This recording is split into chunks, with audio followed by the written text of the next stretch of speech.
Após o funeral dos meus pais, enquanto eu ainda estava destruída, meu marido assumiu o controle do apartamento deles, trocou as fechaduras, ficou com todos os documentos e me expulsou, dizendo: "Some daqui, você não serve para nada." Fui para uma casinha velha no interior em lágrimas, achando que tinha perdido tudo. Mas naquela noite, ao tropeçar na beira de um tapete, descobri que embaixo dele havia... Antes de começarmos, escreva nos comentários de onde você está nos assistindo. Desejamos a você uma ótima experiência ao ouvir esta história. Helena estava parada entre dois montes de terra ainda frescos e não conseguia se obrigar a sair dali. As pernas pareciam ter se fundido com a lama úmida. 2 semanas antes, a mãe ligara à noite para contar que os tomates tinham dado como nunca naquele ano, que o pai havia comprado uma tesoura de jardim nova e andava satisfeito como um menino. O pai tomara o telefone e fez uma piada. "Fala pro seu Sérgio que venha para um churrasco, que eu aqui tô sozinho travando uma batalha com a churrasqueira." Helena prometeu que iria no fim de semana seguinte com certeza. O fim de semana seguinte chegou, só que sem eles. Um caminhão invadiu a contramão na rodovia, a 20 quilômetros da cidade. A ambulância demorou 40 minutos. Quando chegou, já não havia ninguém para salvar. Helena tinha 34 anos, filha única, sem irmãos. A tia pelo lado da mãe morava em algum lugar distante, e a última vez que ligara tinha sido uns 5 anos atrás, no Ano Novo. Helena estava parada junto aos túmulos e sentia o mundo ao redor se tornando opaco. Os sons chegavam abafados, os rostos se tornavam borrões. Mãos desconhecidas tocavam seus ombros. Ao lado dela estava Sérgio, seu marido. Terno escuro, sapatos engraxados, expressão soturna. Ele a abraçava pelos ombros exatamente como se devia, nem com força demais, nem com formalidade demais. Entregava um lenço no momento certo, acenava para os conhecidos com a expressão apropriada. Quando a vizinha Dona Conceição se aproximou com os pêsames, ele disse: "Obrigado, a gente vai superar, estou do lado dela." Dona Conceição depois comentou com os outros: "Que marido essa Leninha tem, ouro de gente. Cuida dela como se fosse um vaso de cristal." Helena não percebeu que Sérgio se afastou 2 vezes para além do gradil do cemitério e ficou falando ao telefone, cobrindo a boca com a palma da mão. Ela não viu como, no caminho de volta, dentro do carro, ele fotografou as 2 certidões de óbito com cuidado, para que todos os carimbos ficassem visíveis. Ela não prestou atenção quando, à noite, depois do velório, ele recolheu do apartamento dos pais todos os documentos, as pastas do armário, os envelopes da gaveta da cristaleira, até a velha agenda do pai, e os colocou dentro de sua pasta. "Eu trato de tudo", disse ele quando ela o olhou com um ponto de interrogação no rosto. "Você não está em condições de cuidar de papelada agora. Descanse." Ela ficou grata. Meu Deus, como ficou grata! Ela pensava: é para isso que serve um marido. Para que no momento mais aterrorizante, alguém tome conta de tudo. Para que você não precise pensar, nem decidir, nem resolver nada. Apenas deitar, fechar os olhos e saber que alguém ao seu lado está fazendo tudo certo. Helena não sabia naquele momento que aquilo não era cuidado, era preparação. Que Sérgio não estava amparando-a, estava abrindo caminho para si mesmo. Eles se conheceram 7 anos antes, quando Helena tinha 27. Ela trabalhava como contadora em uma pequena empresa que vendia material de escritório. Trabalho tranquilo e sem graça, feito de tabelas e notas fiscais. A amiga Natália a levou à força para um aniversário de um conhecido num café à beira-rio. Lá estava Sérgio, alto, bem cuidado, de camisa boa. Trabalhava como gerente em uma construtora. Fazia piadas com facilidade, segurava a taça com segurança e sabia falar de um jeito que dava vontade de escutar. Ele se sentou perto de Helena, perguntou o que ela fazia e não fez cara feia quando ela disse: "Sou contadora." Pelo contrário, sorriu. "Então você sabe contar. Isso é raro." A maioria das pessoas só sabe gastar. Helena gostou. No geral, poucos lhe diziam coisas agradáveis. 3 meses depois, estavam morando juntos. 6 meses depois, casados. O casamento foi simples, um restaurantezinho com 20 pessoas. O vestido ela comprou numa loja comum. As alianças eram finas, de ouro, sem pedras. Sérgio disse: "Para que gastar em um único dia? Melhor investir no futuro." Helena concordou. Ela gostava da praticidade dele. Os pais receberam Sérgio com cautela. A mãe sorria, arrumava a mesa quando ele vinha visitar. Mas Helena percebia que os olhos da mãe permaneciam atentos. Ela observava. O pai era mais direto. Uma vez, quando ficaram sozinhos na cozinha, ele disse em voz baixa, sem olhar para a filha, mexendo o café com a colherinha: "Ele pergunta coisas demais sobre o apartamento. Quantos quartos? Qual andar? Faz quanto tempo que foi reformado? Na primeira vez que veio, já mediu o espaço com os olhos. Eu conheço esses olhares." Helena se ofendeu de verdade, a ponto de apertar os dentes. "Pai, ele só quer saber onde a gente vai morar. É normal." "Nem todo mundo é desconfiado igual a você." O pai calou, tomou seu café e nunca mais tocou no assunto, mas tirou suas conclusões. Helena descobriria isso mais tarde, tarde demais para pedir perdão por aquelas palavras, e bem a tempo para que elas a salvassem. Os primeiros anos transcorreram de forma estável, nem felizes nem infelizes, apenas estáveis. Helena ia ao trabalho, cuidava das suas tabelas, recebia seu salário, que dava para comida e pequenas despesas. Sérgio ganhava mais, mas guardava o dinheiro para si. Não tinham conta conjunta, apenas cartões separados. "É mais prático assim", dizia ele. Helena não discutia. Moravam num apartamento alugado de um quarto, num bairro periférico, com vista para uma zona industrial e um mercado do outro lado da rua. Papel de parede florido, piso frio na cozinha, ar-condicionado que mal funcionava no verão.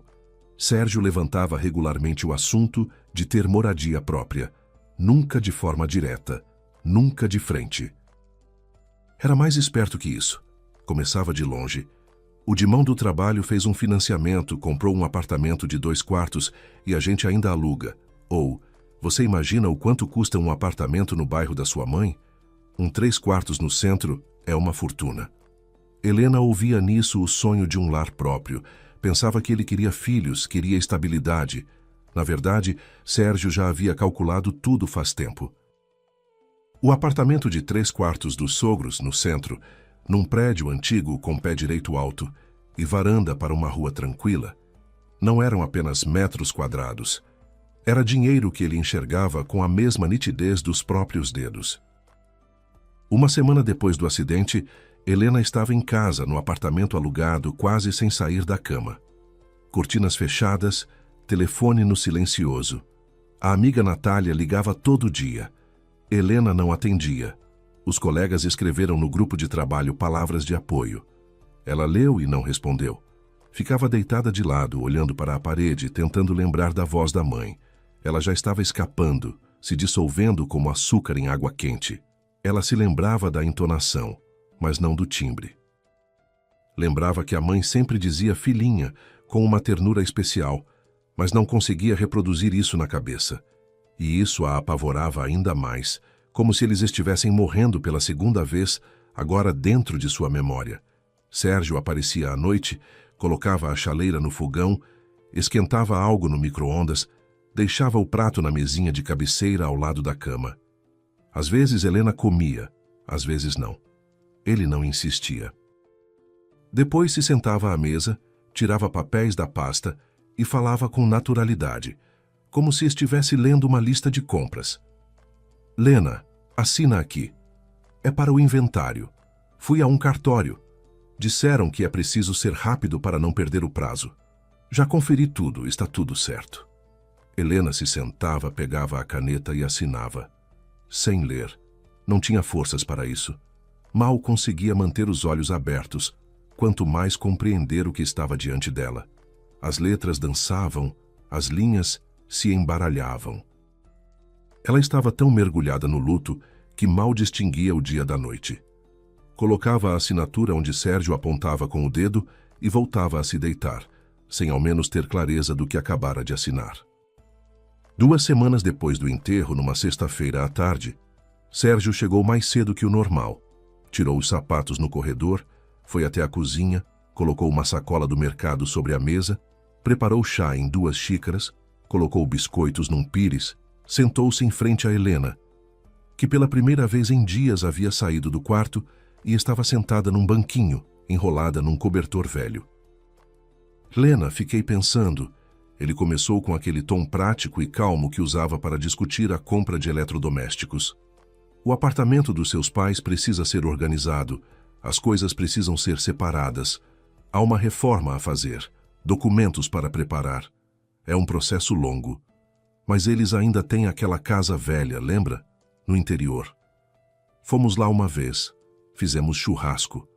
É um lugar simples, claro, mas tem telhado, as paredes estão de pé. Acho que seria melhor você ficar lá por um tempo. Silêncio, ar puro, natureza. Você vai se recuperar, vai descansar, e eu aqui cuido do apartamento para não te incomodar. Ele falava isso com leveza e convicção, como se estivesse oferecendo uma viagem a um hotel fazenda, e havia algo em sua voz que não era falsidade, era mais parecido com ensaio, como se tivesse repetido aquelas palavras com antecedência, escolhido as pausas certas, ajustado os acentos certos. Helena o olhava por cima da mesa da cozinha, e em algum lugar fundo dentro de si, algo frio se mexeu. Não era protesto, nem raiva, nem mágoa, apenas um frio tênue, quase imperceptível, como uma corrente de ar por baixo de uma porta, que você só sente se estiver completamente quieta. Mas ela estava tão esgotada pelo luto que não deu atenção a esse sentimento. O afastou como se fosse um mosquito. Afinal, Sérgio sempre tomava as decisões. Afinal, ele sempre sabia o que era melhor. Em 7 anos, ela havia se acostumado com isso. Ele decide, ela concorda. Tudo bem, disse ela. Quando eu vou? Amanhã. Já chamei um táxi. Ela não perguntou por que era tão urgente. Não perguntou por que precisava ir para uma casa onde não estava há vários anos. Não perguntou por que ele mesmo não iria junto, pelo menos no primeiro dia. Simplesmente acenou com a cabeça e foi fazer a mala. Jogou dentro roupa de cama, 2 blusas, calça jeans, carregador do celular, uma foto da mãe numa moldura. Sérgio ficou parado na porta, olhando. Por um segundo pareceu que algo brilhou em seus olhos. Não culpa, não, impaciência. Como a de alguém esperando o ônibus finalmente partir. O táxi chegou de manhã. Um carro cinza com um motorista calado. Sérgio desceu com a mala, colocou no porta-malas, beijou Helena na bochecha de forma rápida e formal, como quem carimba um documento. Liga se precisar de alguma coisa, estou no telefone. O carro partiu. Helena se virou. Sérgio já estava voltando para o prédio e tirava o celular do bolso. A viagem durou meia hora. A propriedade ficava numa estrada de terra a 30 quilômetros da cidade, numa região de mata. O ônibus passava 2 vezes por dia, de manhã e à tarde. O mercado mais próximo, a 1,5 km por uma estrada que atravessava um campo. O posto de saúde no distrito, mais 15 quilômetros. Quando o táxi parou junto ao portão tombado, Helena demorou muito para sair. Ficou sentada no banco de trás, olhando pela janela, tentando reconhecer a casa de sua infância. Ela passava ali cada verão até os 14 anos, corria descalça pelo quintal, colhia goiabas junto à cerca, adormecia ao som dos grilos. Mas agora, diante dela, havia algo estranho e velho. A cerca de madeira estava parcialmente apodrecida, 3 tábuas haviam tombado para dentro. O quintal estava coberto de mato até a cintura, hastes secas de ervas daninhas, bardanas, alguma planta espinhosa. A fachada da casa havia escurecido com o tempo.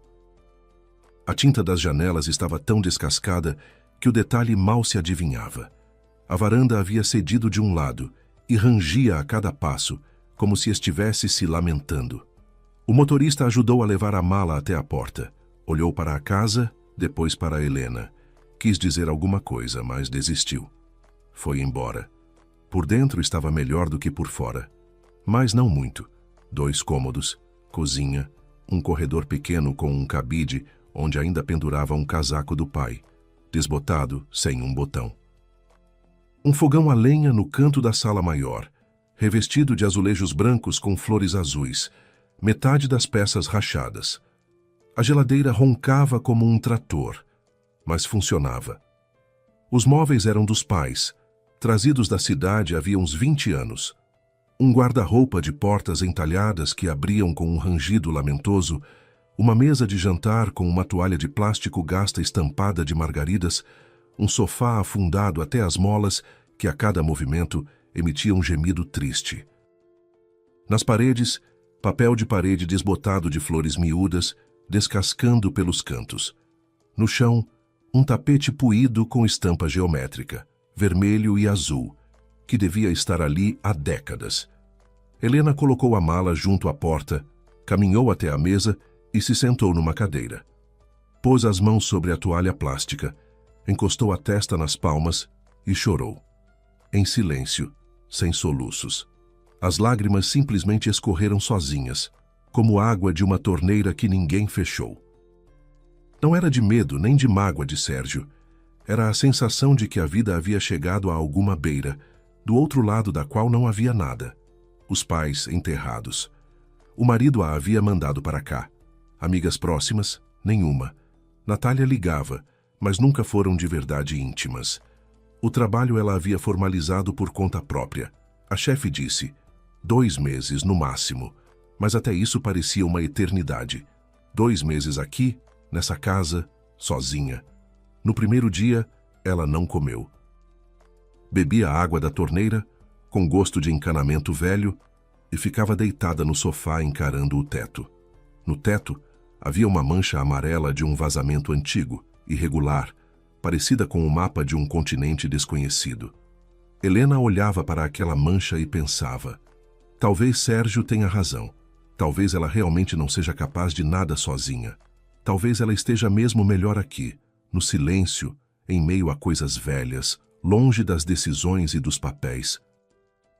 Afinal, ele é mais inteligente, ele sabe. No segundo dia, ela se forçou a levantar. Não porque tinha melhorado. O corpo exigiu comida. O estômago torceu, a cabeça latejou. Ela limpou a mesa com um pano úmido, lavou a louça, 3 pratos, 2 xícaras com bordas lascadas, uma panelinha de alumínio. Encontrou no armário um pacote de arroz. Velho, sabe-se lá de que ano. Mas o grão estava seco e limpo. Cozinhou numa chama baixa do fogão a gás de botijão que ficava na cozinha. Comeu devagar, sem sentir sabor, só para ter algo no estômago. Depois abriu as janelas e a casa foi invadida por um ar que deu tontura. Cheirava a mato, terra molhada e algo adocicado. Talvez a laranjeira do vizinho estivesse florindo. De algum lugar apareceu um gato, rajado com uma mancha branca no peito e uma orelha rasgada. Sentou-se na varanda, olhou para Helena com olhos verdes e bocejou. Como se sempre tivesse morado ali. Como se tivesse esperando. À noite ligou Sérgio. A conversa coube em 1 minuto. Como você tá por aí? Normal, tá quieto aqui. Ótimo, descansa, estou resolvendo a papelada. Você não imagina quanta burocracia. Ah, e mais uma coisa, Lena. Não vai a lugar nenhum e não assina nada. Nada de papéis sem mim. Eu resolvo tudo. Você não precisa se preocupar com questões jurídicas. Tá bem. Ok. Ele desligou e Helena ainda ficou alguns segundos com o telefone no ouvido, ouvindo o toque, como se esperasse que ele ligasse de volta e acrescentasse algo afetuoso. Não ligou. Na terceira noite, a lâmpada do corredor queimou. Helena não encontrou nenhuma sobressalente. Vasculhou todas as gavetas, olhou atrás do armário, verificou o depósito. Nada. Anoiteceu cedo, e a casa mergulhou na escuridão densa do interior.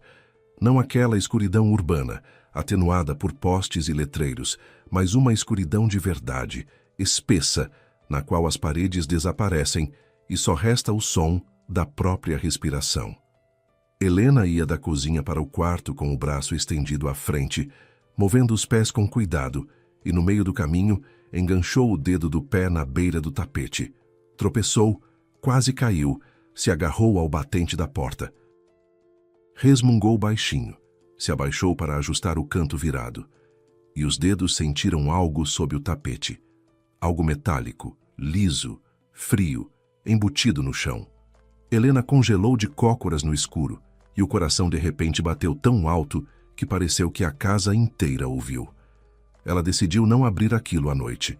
Soltou a beira do tapete, se ergueu e ficou parada no escuro por alguns segundos, com a palma pressionada contra o peito.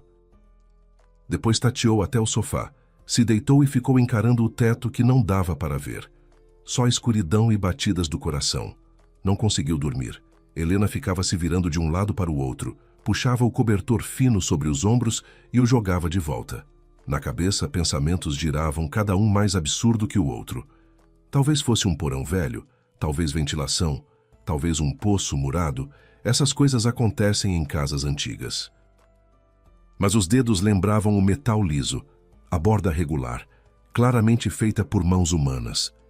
Não era acidente, não era uma fissura. Era algo embutido de propósito. Mal o céu começou a clarear lá fora, Helena se levantou. Descalça, foi ao corredor, acendeu a lanterna do celular. Um feixe amarelo caiu sobre o chão. Tábuas, frestas, marcas de móveis. Ela agarrou a borda do tapete e puxou. Pesado, empoeirado, ele resistiu. Não cedeu de imediato, teve que puxar com as duas mãos, apoiando os joelhos. Quando o tapete se deslocou, apareceu uma tábua do assoalho, escura, ressecada, como tudo naquela casa. E nela, quase exatamente no centro do corredor, havia um alçapão. Pequena, uns 40 por 40 centímetros, tampa de ferro, pintada na cor da madeira. Com cuidado, era visível que haviam se esforçado para harmonizar o tom. Se você não soubesse que estava ali, não notaria. A argolinha puxadora estava embutida rente à superfície. Helena passou o dedo pela borda. Nem ferrugem, nem sujeira. Alguém cuidava disso. Alguém havia lubrificado as dobradiças e repintado a tampa. E esse alguém só podia ser uma pessoa. Pai, ela sussurrou. Ela sabia que em casas antigas se faziam esconderijos. O avô Joaquim, pai de Helena, havia crescido no interior. O próprio pai dele era carpinteiro, construía casas, celeiros, paióis. Para pessoas assim, um fundo falso no assoalho ou uma prateleira atrás da alvenaria do fogão não era conspiração, era hábito. Escondiam dinheiro, documentos, potes de geleia dos ladrões, do fogo, de tudo. Helena passara cada verão naquela casa até os 14 anos e nunca suspeitara que havia algo sob o tapete. O que significava que o pai arrumara isso depois, especialmente para ela. A argola não cedeu de imediato. Helena a encaixou com uma faca de cozinha. A lâmina fina entrou na fresta, ela puxou. A tampa rangeu levemente e se abriu. Por dentro havia um nicho raso, uns 30 centímetros, não mais. As paredes revestidas de compensado, os cantos vedados com algo escuro, verniz ou resina.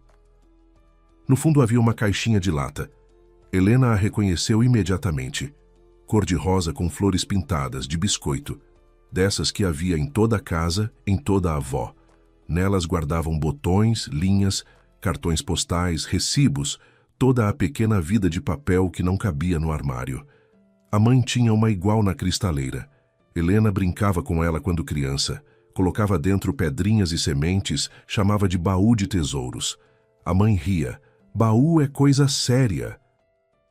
Coloca lá dentro algo importante. Helena colocava embrulhos de bala. Agora a caixinha era pesada. Helena a tirou do nicho, colocou no chão, sentou ao lado dela de pernas cruzadas. As mãos tremiam. A tampa saltou com um clique suave. Dentro havia alguns objetos. Um envelope de papel grosso, branco, com a inscrição "Para a Leninha", na letra grande e caprichada do pai. Um maço de documentos preso por um elástico amarelo já ressecado, mas que ainda aguentava. Uma chave pequena com uma etiqueta plástica. Caixa 347. As letras estavam gravadas no plástico e um cartão de visita simples, sem design. Vitor Andrade, advogado, direito de família e sucessões, telefone e endereço. No verso do cartão, a letra da mãe, apressada e miúda. Ligue para ele com certeza, ele sabe tudo. Helena pegou o envelope, virou nas mãos. Ao tato, várias folhas escritas nos dois lados. Passou o dedo pela inscrição para a Leninha e por um instante teve a sensação de que o pai estava ali atrás dela, como ficava na cozinha, mexendo o café, dizendo: "Não se apresse, leia com atenção." Abriu o envelope. 3 folhas arrancadas de um caderno quadriculado. A letra do pai, regular, precisa de professor, cada letra no seu lugar. Data: 1 ano e meio antes do acidente. Leninha, se você está lendo esta carta, é porque nós já não estamos. Custa-me muito escrever essas palavras e espero que você nunca as leia. Que um dia a gente chegue aqui, tire esta caixinha e ria juntos. Olha, ficamos exagerados na velhice. Mas se você está lendo, é que aconteceu o que a gente temia. E então você precisa de uma ajuda que ainda não sabe que existe. Sua mãe e eu, há muito tempo, vemos que o Sérgio não é a pessoa que quer parecer ser. Percebemos que ele se interessa pelo nosso patrimônio. Como faz perguntas aos vizinhos sobre preços de apartamentos no nosso bairro, sabemos por que a dona Conceição contou à sua mãe. Como conta o dinheiro dos outros, lembra que no ano novo ele perguntou quanto a gente tem na poupança? Você não ligou, mas a mãe guardou. Ele perguntou sobre a casa no interior. Disse ser por nada. Mas depois, a mãe viu ele pesquisando no celular o valor dos terrenos na nossa região. Tentamos conversar com você. Você lembra daquela conversa na cozinha? Você ficou com raiva. A gente não insistiu porque te amamos e respeitamos as suas escolhas, mesmo quando achamos que é um erro. Mas decidimos nos precaver. Procuramos o advogado Vitor Andrade. É um velho amigo do avô Joaquim. Estudaram juntos na escola. Depois ele ajudou a regularizar a casa quando o avô estava construindo. Homem de confiança. Com a ajuda dele, fizemos algumas coisas. Primeiro, o apartamento da cidade está formalizado por testamento, registrado em cartório com a tabeliã Dortorta. Tamara Cardoso. Por esse testamento, todos os bens passam somente para você, não para o seu marido, não para mais ninguém, somente para você pessoalmente. O Vitor nos explicou que qualquer papel que você tenha assinado em estado de choque pode ser contestado judicialmente. O testamento tem prioridade. Grava isso. Segundo, esta casa, que o Sérgio considera um entulho, fica num terreno que uma construtora quis comprar faz tempo. 3 anos atrás, nos ofereceram um bom valor. Recusamos. Esta é a nossa casa, mas o preço só aumentou desde então. Se você precisar de dinheiro, este é o seu trunfo. Só não venda barato e não venda por meio do Sérgio. Terceiro, na caixa do banco, cuja chave está nesta caixinha, estão as nossas economias e os originais de todos os documentos do apartamento e da casa. Juntamos esse dinheiro ao longo de 20 anos. São 2.300.000 reais economias de uma vida inteira. Isso é para você, filhinha. Não confie em quem está do seu lado se ele não passou pela prova da adversidade. Nós te amamos. Seja forte. Papai. Helena terminou de ler e ficou por muito tempo sentada no chão do corredor, pressionando as folhas contra o peito. Os joelhos entorpeceram, as costas começaram a doer. Ela não notou. As lágrimas escorriam pelo rosto e pingavam no papel, deixando manchas escuras nas linhas quadriculadas. Mas pela primeira vez nessas semanas, eram lágrimas diferentes, amargas, quentes, gratas. Os pais sabiam. Eles viram o que ela se recusava a ver, e não foram brigar com ela, foram lutar por ela, em silêncio, sem escândalos, sem ultimatos. Simplesmente fizeram o que sabiam fazer. Protegeram a filha de modo que ela só descobrisse quando estivesse pronta para ouvir. Ela ficou sentada no chão, até o sol surgir acima das árvores e entrar pela janela do corredor. Um raio de luz caiu sobre a caixinha de flores, e o metal brilhou como um piscar de olhos. Helena enxugou o rosto com a manga, dobrou cuidadosamente a carta de volta no envelope, tirou da caixinha o cartão de visita e discou o número. Um toque. 2, 3.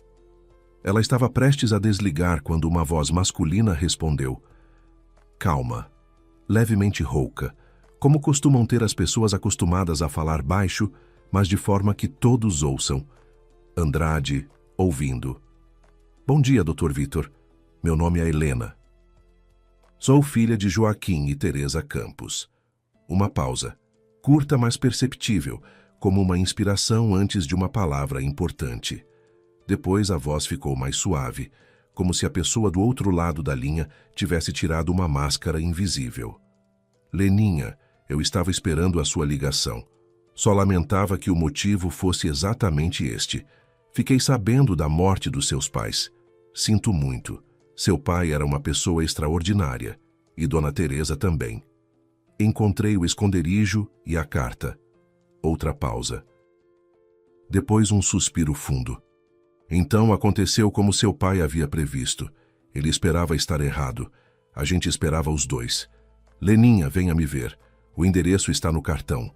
Só um pedido. Ao seu marido, por enquanto, não diga nada. Absolutamente nada. Nem sobre a carta, nem sobre mim, nem sobre a caixinha. Consegue? Consigo, disse Helena, e ela própria se surpreendeu com a firmeza com que soou. Alguns dias depois ela foi à cidade. O ônibus saía de manhã cedo, um velho coletivo rangendo a cada buraco, com cortinas nas janelas e o motorista com o braço para fora. Viagem de 40 minutos. Helena ficou na janela, abraçando a bolsa onde estava a caixinha com os documentos. O escritório de Vitor ficava num prédio antigo de 2 andares do outro lado da rua do Fórum da Comarca. Uma plaquinha. Consultoria Jurídica, em letras desbotadas. Segundo andar, à direita pelo corredor. O escritório era pequeno, 2 passos de largura, 3 de comprimento. Mesa coberta de pastas. 2 cadeiras para visitantes, ambas com assentos afundados. Uma estante ao longo da parede. Códigos, manuais, coleções de revistas antigas. No parapeito da janela, um cacto num vaso e uma xícara de café frio. Vitor Andrade resultou ser um homem de uns 60 anos, corpulento, de ombros largos e mãos grandes, que pareciam estranhas num homem que trabalhava com papéis. Cabelo grisalho aparado com cuidado. Olhos atentos, tranquilos, daqueles que olham e enxergam ao mesmo tempo. Ele se levantou para receber Helena, apertou a mão dela com firmeza e apontou para a cadeira. Sente-se. Quer café? Só tenho coado, sem frescura. Quero. Ele encheu uma caneca e colocou diante dela. Claramente um presente de brincadeira com algum dizer impresso. Vamos por partes, disse ele, colocando os óculos e organizando os documentos da caixinha sobre a mesa. Primeiro, o apartamento dos seus pais. O testamento foi formalizado e registrado em cartório pela tabeliã doutora Tamara Cardoso 2 anos atrás. Eu estava pessoalmente presente no momento da assinatura. Pelo testamento, todos os bens, o apartamento, a casa no interior, as poupanças bancárias, passam exclusivamente para você, Helena Campos. Seu cônjuge não é mencionado no testamento. Isso é absolutamente legal. O testador tem o direito de deixar seus bens para quem quiser. Mas o Sérgio me fez assinar alguns papéis. Quais especificamente você lembra? Helena baixou os olhos. Não. Eu estava em tal estado que nem li. Ele mostrava onde assinar e eu assinava. Eu mal sabia onde estava, quanto mais o que estava colocando à mão. Vitor tirou os óculos, colocou sobre a mesa e a olhou diretamente. Eu já previa que ele tentaria isso. O seu pai também previa. Por isso se precaveu. Eis o que faremos. Vou solicitar ao cartório de registro de imóveis uma certidão atualizada do apartamento e da casa. Veremos se houve alguma transação, retitulação ou registro de doação de imóvel. Se o seu marido falsificou a assinatura ou se aproveitou do seu estado, e eu quase tenho certeza de que se aproveitou, vamos contestar judicialmente. O artigo 171 do Código Civil Brasileiro prevê a anulação de negócios jurídicos praticados por pessoas que, mesmo sem ser absolutamente incapazes, se encontravam em estado de incapacidade momentânea, como o luto agudo pelo qual você passou. Você perdeu os 2 pais de uma vez. Qualquer juiz levará isso em conta. E se ele já tiver vendido o apartamento? A venda de um imóvel é um processo demorado. São necessários documentos, avaliação, escritura lavrada em cartório, registro. Isso leva semanas, quando não meses. Acho que ele ainda está só preparando o terreno. Mas não vamos adivinhar. Vamos olhar os fatos. Helena acenou. Pela primeira vez em muito tempo, ela teve a sensação de que o chão sob seus pés havia parado de ceder. De que havia pelo menos uma pessoa que sabia o que fazer. Alguns dias depois, Vitor ligou. Helena estava sentada na varanda no interior. O gato rajado estava deitado ao lado dela no degrau e semicerrava os olhos para o sol. O telefone tocou e ela o agarrou tão rápido que o gato deu um salto e abriu um olho. Helena recebia as certidões do cartório de registro de imóveis. A situação é a seguinte. O apartamento ainda está registrado em seu nome, mas seu marido protocolou documentos para registrar uma escritura de doação de imóvel, pela qual você supostamente estaria doando o apartamento a ele. A data do instrumento é o 4º dia após o enterro dos seus pais. A garganta de Helena se fechou. Ela se lembrou daquela noite. O prato na mesinha de cabeceira. Sérgio com os papéis. O dedo dele apontando para a linha. Assina aqui. O 4º dia. Ela ainda mal conseguia comer. Eu não sabia o que estava assinando. Ele me deu vários papéis naqueles dias. Eu estava tão destruída que assinava onde ele mandava, sem entender nada. Exatamente. E é justamente isso que nos dá amparo legal. Você não estava em condições de compreender o que assinava, estava em estado de incapacidade momentânea provocada pelo luto agudo. O artigo 171 do Código Civil é claro. O negócio jurídico praticado nessas condições é anulável. Além disso, já tomei uma providência importante. Protocolei no cartório de registro de imóveis uma notificação formal para que nenhum ato de registro envolvendo esse imóvel seja praticado enquanto a questão estiver em aberto. A escritura de doação ainda não foi registrada. E sem registro no cartório de imóveis, ela não produz efeito jurídico nenhum. É papel sem valor. Helena soltou o ar. O gato se espreguiçou e encostou a cabeça no joelho dela. E a casa? Ela perguntou. A casa e o terreno estão absolutamente limpos. Seu marido nem olhou para esse lado. Para ele é um casebre que não vale nada. E na realidade? Vitor fez uma pausa e Helena ouviu ele remexer papéis. Entrei em contato com a construtora mencionada pelo seu pai.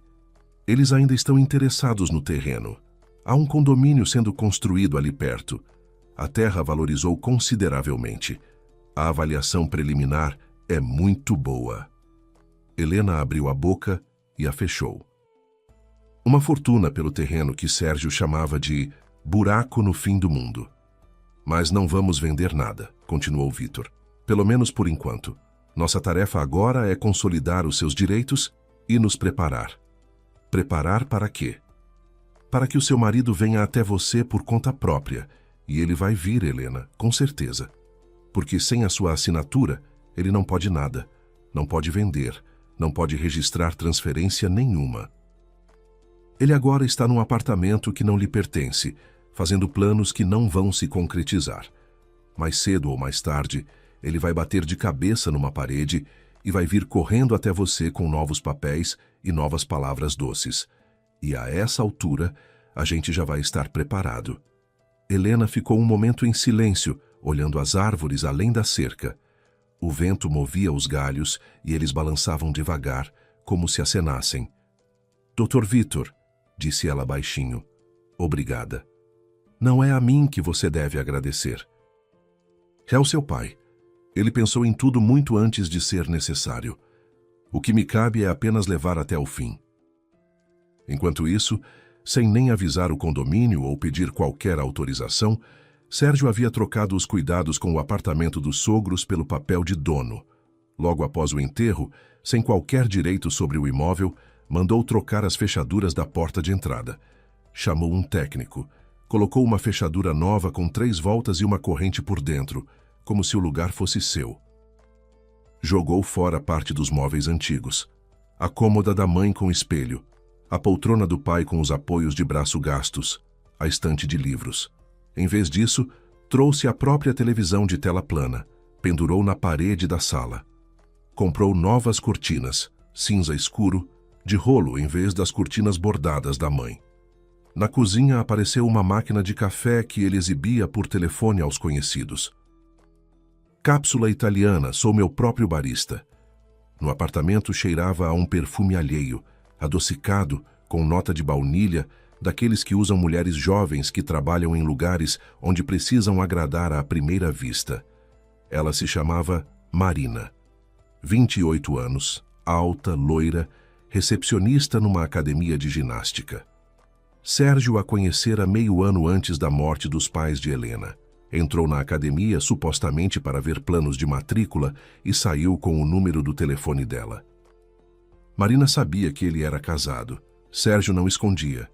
Pelo contrário, apresentava isso como um inconveniente temporário que logo se resolveria. Está tudo sob controle, dizia ele, deitado no sofá dela depois do jantar. Logo resolvo tudo isso. Vai ter apartamento, vai ter dinheiro, começa uma vida de verdade. Só me espera um pouco.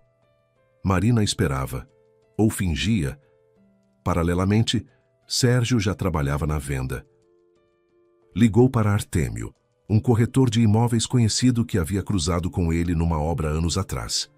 Artêmio era do tipo que não faz perguntas desnecessárias e cobra uma porcentagem acima da média, mas faz rápido.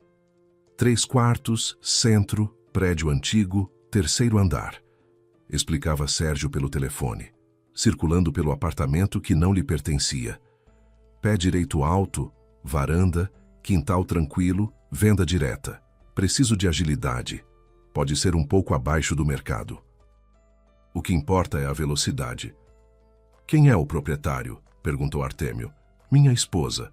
Mas ela me assinou a doação do apartamento. Estou providenciando o registro em cartório. Em 2 semanas está tudo regularizado e a gente fecha negócio. Artêmio resmungou, mas concordou. Começou a sondar compradores.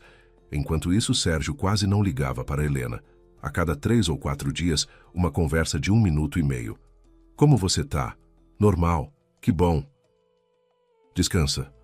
Uma vez transferiu uma quantia para o cartão dela, não por cuidado, mas para que ela ficasse quieta e não desse na cabeça de vir à cidade. Era o preço do silêncio dela. Semanas depois da partida de Helena, tudo desmoronou. Sérgio abriu a caixa de correspondência no hall do prédio e encontrou uma notificação do cartório de registro de imóveis. Vasculhou o envelope ainda junto ao elevador.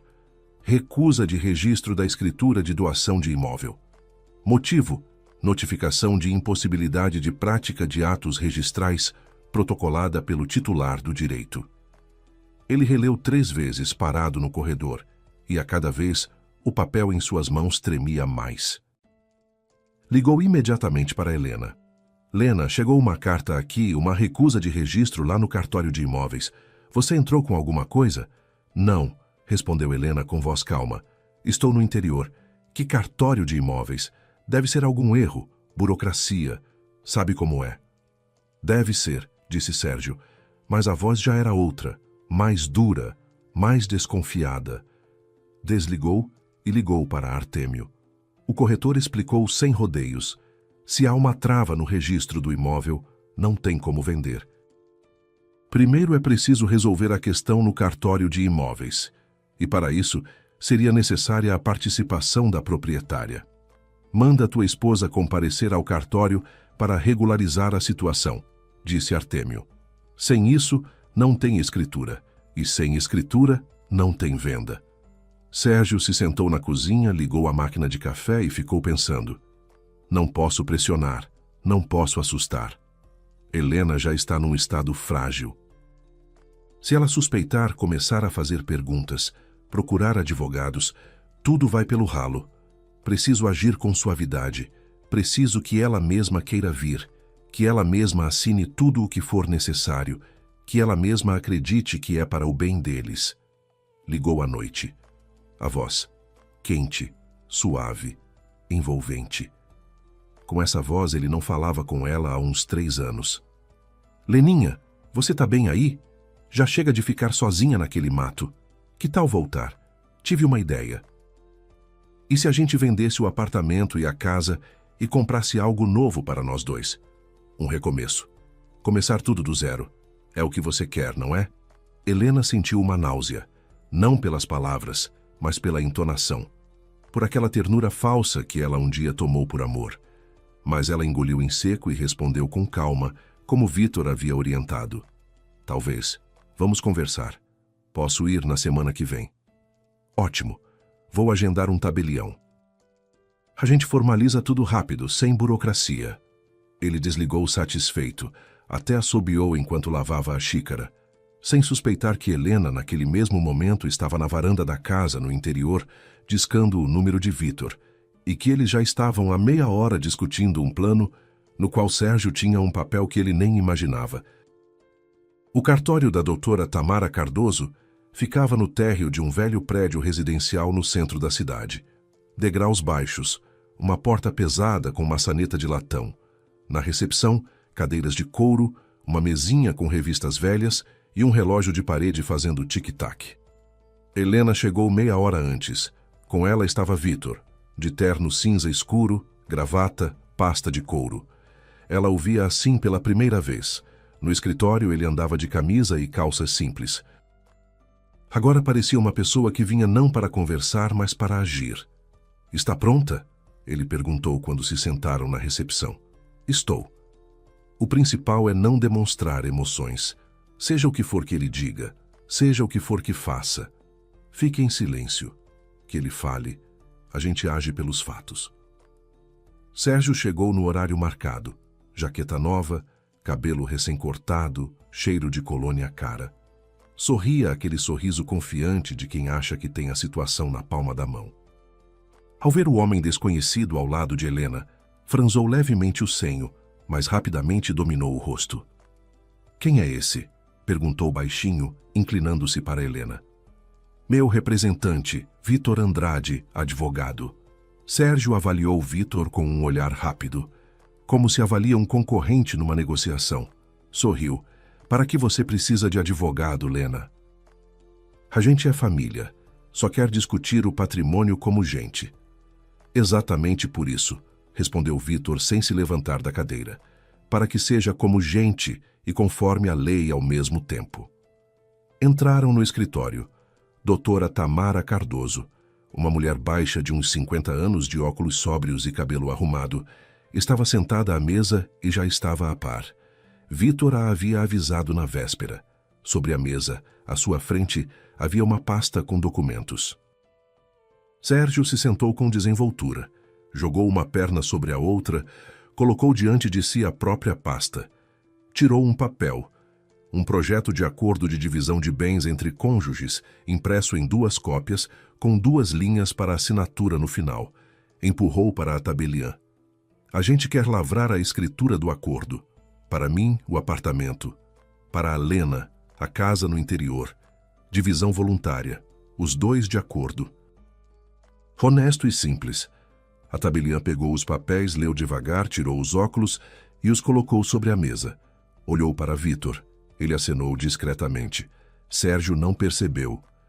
"Sérgio", começou a tabeliã, com aquela voz plana e inexpressiva de quem lê atas em voz alta, "não posso lavrar esta escritura. Um acordo de divisão de bens entre cônjuges só pode recair sobre bens adquiridos em comum durante o casamento.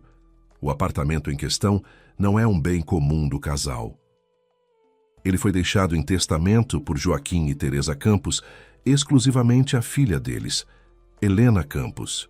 O testamento foi lavrado e registrado em meu cartório pessoalmente 2 anos atrás. O bem recebido por herança é propriedade exclusiva do herdeiro, nos termos do artigo 1659 do Código Civil, e não se comunica ao cônjuge nem está sujeito à partilha. O senhor não tem nenhum direito sobre esse apartamento, nem como herdeiro, nem como cônjuge." Sérgio ficou imóvel. O sorriso escorregou de seu rosto como tinta de uma parede molhada. Que testamento? Eles não deixaram nenhum testamento. O apartamento deveria ter passado por lei. O testamento que prevalece sobre a sucessão legal, interveio Vitor abrindo a pasta, foi lavrado, registrado e está arquivado conforme todos os requisitos legais. Aqui está a cópia autenticada. Colocou o documento diante de Sérgio. Ele o agarrou. Passou os olhos rapidamente, com avidez. Depois mais devagar.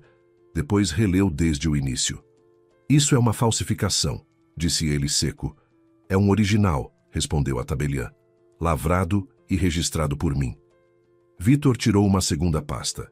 Além disso, a escritura de doação de imóvel que o senhor tentou registrar no cartório de registro de imóveis foi supostamente assinada por Helena apenas 4 dias após o enterro dos 2 pais. 4 dias, Sérgio. Nesse período, ela mal conseguia comer ou se levantar da cama. Estava em estado de incapacidade momentânea provocada pelo luto agudo, pela perda súbita dos 2 pais.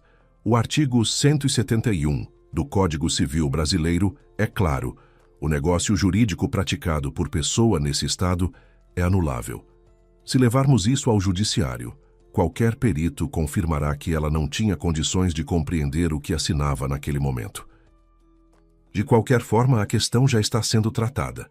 O cartório de registro de imóveis foi notificado e o registro foi bloqueado. A escritura de doação não produziu nenhum efeito jurídico. Sérgio ficou imóvel. O rosto ficou manchado, branco nas maçãs do rosto, vermelho no pescoço. E, por último, Vitor falava com o mesmo tom uniforme, sem elevar a voz, como quem lê a previsão do tempo. Helena está dando entrada no divórcio.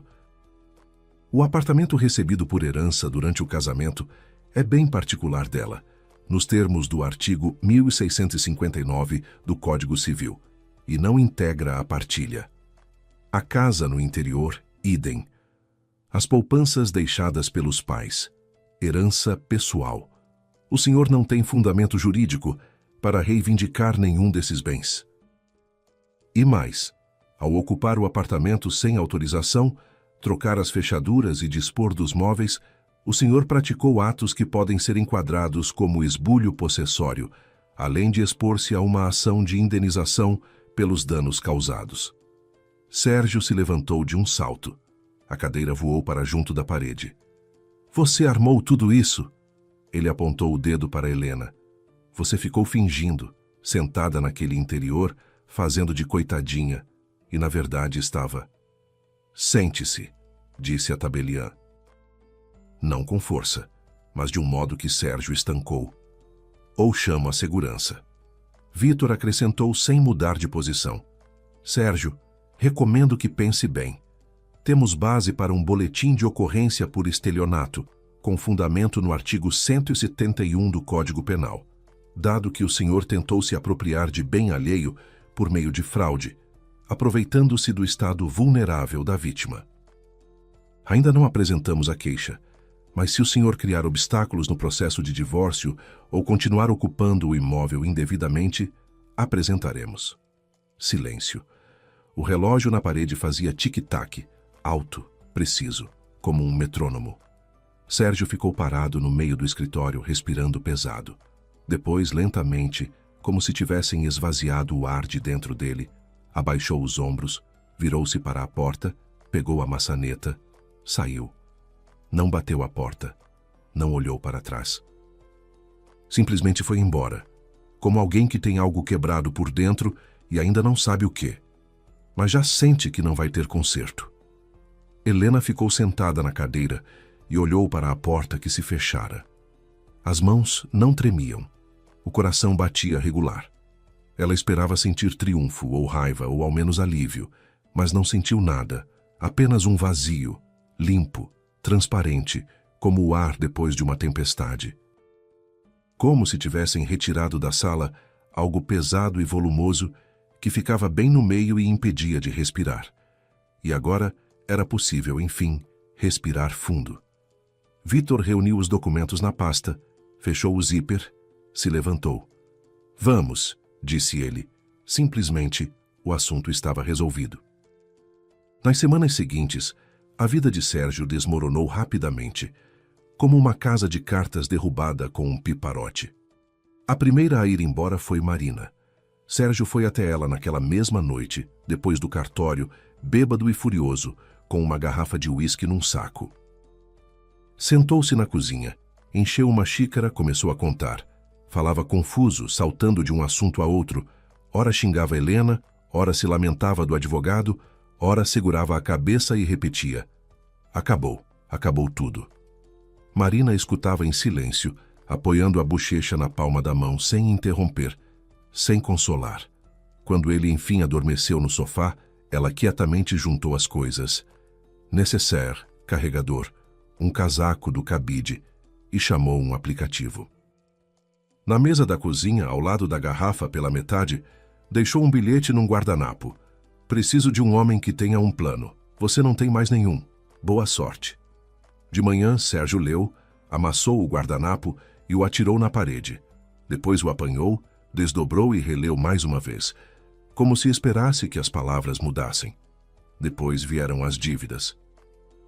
Resultou que nos últimos meses, Sérgio havia pegado emprestado em financeiras, aquelas que liberam dinheiro rapidinho com juros que deixariam qualquer pessoa de cabelo em pé. Estava certo de que venderia o apartamento, cobriria tudo com folga e ainda sobraria. Agora o apartamento havia sumido, as dívidas não. Uma soma considerável com juros que cresciam cada dia, como erva daninha depois da chuva. Os cobradores começaram a ligar, primeiro com educação, depois com insistência, depois com ameaças. Tudo dentro do figurino. No trabalho também desmoronou. Sérgio chegava sem dormir, amarrotado, confundia os números nos relatórios, cuspia a resposta nos colegas. O chefe, um sujeito direto com quem antes iam pescar juntos e assavam carne na beira do rio, o chamou ao escritório, fechou a porta e disse sem rodeios: Sérgio, não sei o que está acontecendo contigo, mas você está afundando o setor. Ou você se põe nos eixos ou eu vou ter que tomar uma decisão. Nada pessoal. Sérgio não se pôs nos eixos. Algumas semanas depois foi demitido por acordo mútuo, sem indenização, com uma anotação seca na carteira de trabalho. Helena ficou sabendo de tudo isso aos poucos, por conhecidos em comum, por Vítor, que acompanhava a situação. Ela não sentia prazer nisso. Não havia alegria. Havia mais uma tristeza opaca. 7 anos ela viveu ao lado de um homem, e não enxergou que por dentro havia um vazio preenchido de ambição e cálculo, e agora esse vazio estava à mostra, e olhar para ele era desconfortável, como olhar para uma vitrine quebrada. O divórcio foi formalizado alguns meses depois da entrada do requerimento. Não havia filhos nem bens adquiridos em comum de fato. Em 7 anos de apartamentos alugados e cartões separados, eles não haviam acumulado nada em conjunto, além de algumas caixas de louça e memórias que agora não valiam nada. Na audiência, Sérgio chegou de terno amassado, mais magro, com olheiras fundas, como se não tivesse dormido uma semana. O advogado dele, um rapaz jovem com pasta barata, folheou os documentos que Vítor havia apresentado e, alguns minutos depois, se inclinou para Sérgio e sussurrou algo ao ouvido. Sérgio cerrou os dentes e ficou encarando a mesa. Não disse mais uma palavra. A juíza leu a sentença. Casamento dissolvido. Não há pretensões patrimoniais. O apartamento e a casa no interior permanecem em propriedade de Helena Campos. A audiência durou menos de meia hora, menos do que a viagem de ônibus do interior até a cidade. Na saída do fórum, na larga escadaria de degraus de concreto, Sérgio alcançou Helena e tocou seu braço. Ela parou, se virou, olhou para ele, pela primeira vez em muito tempo, sem medo, sem raiva, sem esperança, sem pena. Apenas olhou, como se olha para alguém que uma vez se conheceu e agora não se reconhece mais. Lena, espera um minuto. O quê? Eu sei que sou culpado, entendo tudo, mas agora eu não tenho para onde ir. Talvez a gente pudesse... Não. Lena, Sérgio, você me levou para uma casa vazia 2 semanas depois de eu ter enterrado minha mãe e meu pai. Você me empurrou papéis enquanto eu mal conseguia me levantar da cama. Você queria vender o apartamento dos meus pais e morar nele com outra mulher. Você em semanas não perguntou uma vez se eu tinha comida. Não foi uma vez. Mandou uma quantia para eu ficar quieta. E agora está aqui pedindo, não. Ela se virou e desceu os degraus. Vitor esperava junto ao carro, encostado no capô. Não perguntou nada, apenas abriu a porta do passageiro e disse: "Vamos para casa." Passou um ano. Helena ficou com o apartamento da cidade, mas não foi morar lá. Havia sombras demais. A cozinha da mãe, a poltrona do pai, que já não existia. Um cheiro que ainda persistia nas paredes, suave, quase imperceptível, como a lembrança de uma lembrança. Ela alugou o apartamento para uma família com 2 filhos, um casal jovem que Vitor indicou. O marido era engenheiro, a esposa professora, um menino de 5 anos e uma menina de 3. Eles se mudaram na primavera e penduraram na varanda desenhos infantis. O aluguel se tornou uma renda regular e confiável todos os meses, sem atrasos. E morar, Helena ficou no interior, naquela mesma casa que Sérgio chamava de pocilga. Com o dinheiro do banco, ela começou a reforma, não grandiosa, não para exibir, cuidadosa, pensada, como fazem as pessoas que constroem para si mesmas, não para vender. A primeira coisa foi o telhado. Tiraram a telha velha, colocaram telha metálica verde escuro, na cor das árvores. Isolaram as paredes. Um mestre da região, um homem mais velho com as mãos calejadas, fez tudo em poucas semanas e cobrou um preço justo. Janelas novas, de madeira com detalhes no estilo da casa antiga, mas com vidros modernos de duplo painel. Trocaram o piso. Em vez das tábuas ressecadas, ficou um piso liso e quente. Pintaram a fachada num azul suave. Helena demorou muito para escolher o tom. Ficava na frente da loja com um leque de amostras, colocando cada uma contra a parede. E de repente se lembrou. A mãe uma vez disse, folheando uma revista de casas de campo: "Esse azul, que lindo, como o céu de manhã cedo." Helena escolheu exatamente esse. O quintal se transformou. O mato foi arrancado. A terra foi revirada. Helena fez canteiros ao longo do caminho. Cravo de defunto, petúnia, margaridas. Colocou um banco de madeira sob uma mangueira velha que crescia ali desde tempos imemoriais e, a cada verão, despejava mangas na grama. Consertou a cerca, não trocou por uma nova, apenas substituiu as tábuas podres e pintou de branco. Os vizinhos a princípio observavam de longe, com curiosidade e leve desconfiança, como se olha para a gente da cidade que por alguma razão foi para o interior. Mas aos poucos foram se abrindo.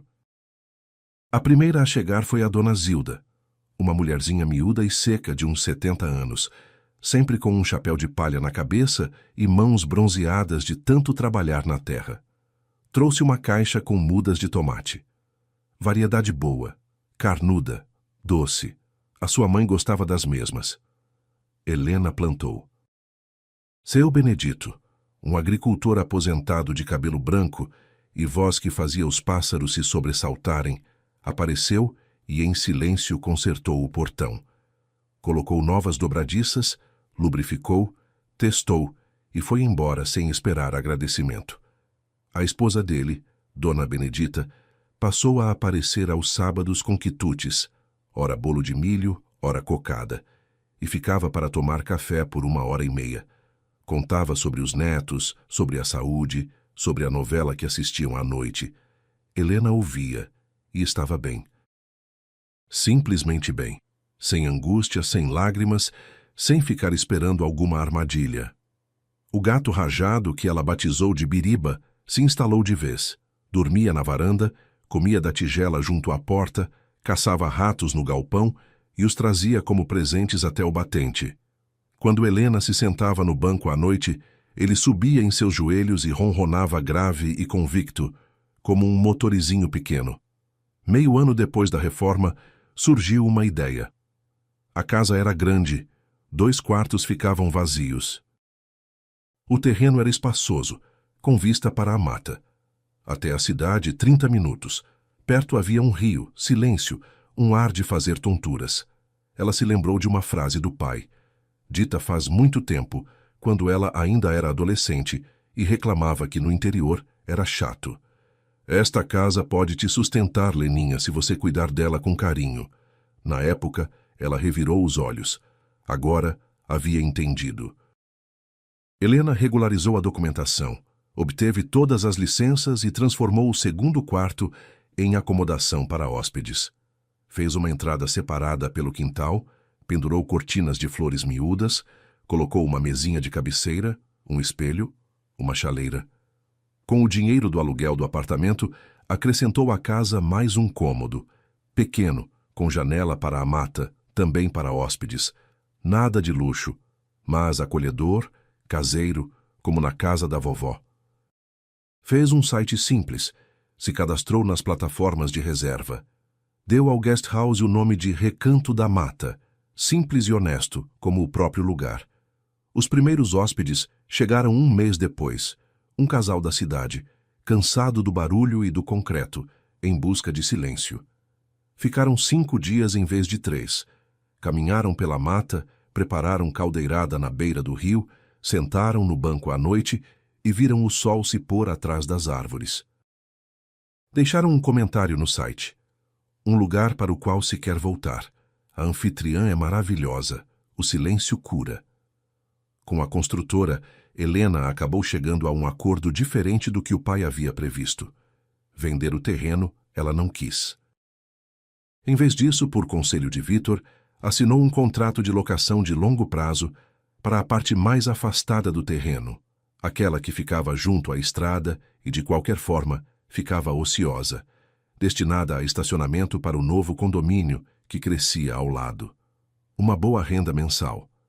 A casa e a maior parte do terreno continuaram com ela. Helena não ficou rica, não no sentido em que Sérgio entendia essa palavra. Não tinha carro caro, nem roupas de grife, nem viagens ao exterior. Mas tinha uma casa que havia colocado em ordem com as próprias mãos. Tinha um trabalho que trazia alegria e renda. Tinha vizinhos que se tornaram algo como família.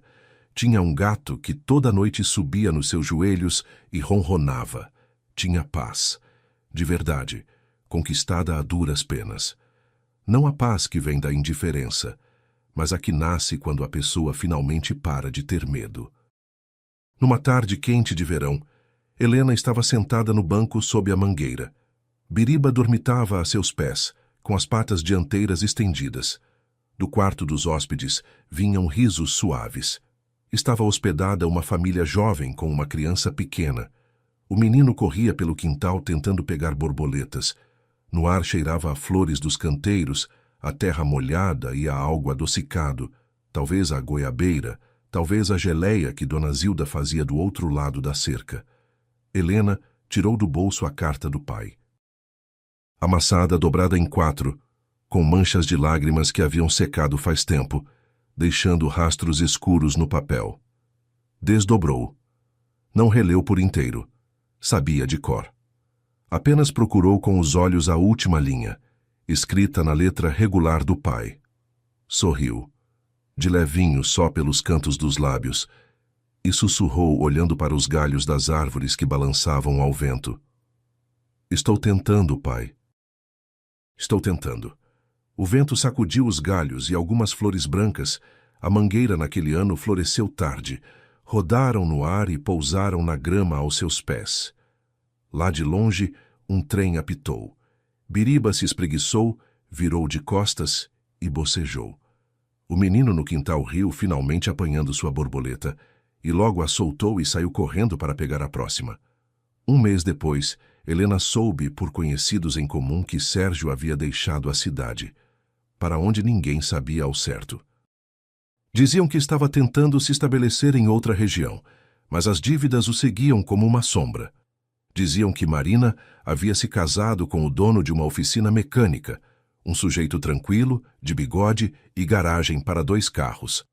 Diziam que o apartamento em que Sérgio sonhou ser dono agora estava cheio de risos de crianças e desenhos na varanda. Helena ouviu e não disse nada. Não porque havia perdoado. Para o perdão ainda havia um longo caminho, e talvez ele nem fosse necessário. Simplesmente havia ficado indiferente. Não uma indiferença fria e morta, mas um soltar vivo e sereno, como quando você abre os dedos e larga a corda que segurou por tanto tempo que a palma ficou dormida. A vida dela seguia seu curso, e o começo dessa vida não estava no banco, nem no cartório, nem na sala do tribunal. Estava naquela noite escura, quando ela caminhou descalça pelo assoalho rangente, tropeçou na beira de um tapete velho e encontrou embaixo dele não apenas um alçapão de ferro, mas o amor dos pais.